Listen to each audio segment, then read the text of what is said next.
తెలంగాణకు కేంద్రం good news చెప్పింది. పోలవరం బనకచెర్ల ప్రాజెక్టుకు అనుమతులు ఇవ్వలేమని కేంద్ర పర్యావరణ నిపుణుల కమిటీ స్పష్టం చేసింది. ప్రాజెక్టుపై అనేక అభ్యంతరాలు వచ్చాయని, అనుమతులు ఇవ్వాలంటే గోదావరి వాటర్ డిస్ప్యూట్ ట్రైబ్యునల్ తీరును పరిశీలించాల్సి ఉంటుందని తెలిపారు. పర్యావరణ అనుమతులకు సిడబ్ల్యూసీని సంప్రదించడం అత్యవసరమని కమిటీ అభిప్రాయపడింది.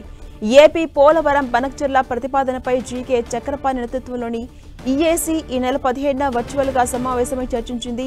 ఏపీ ప్రతిపాదనలతో పాటు అభ్యంతరాలను కూడా పరిగణలోకి తీసుకుంది.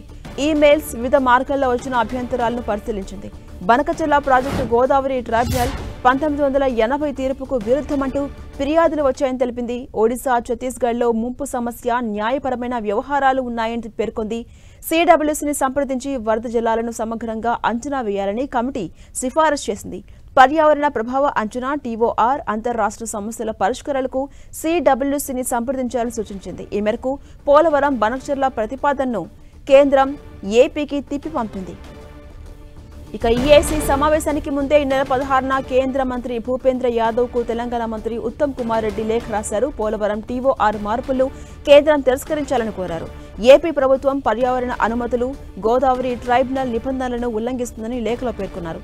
పొరుగు రాష్ట్రాల ప్రయోజనాలకు భంగం కలిగించేలా ఏపీ వ్యవహరిస్తుందని, అనుమతులు లేకుండానే ఏపీ ప్రాజెక్టుల విస్తరణకు పాల్పడుతుందని ఫిర్యాదు చేశారు.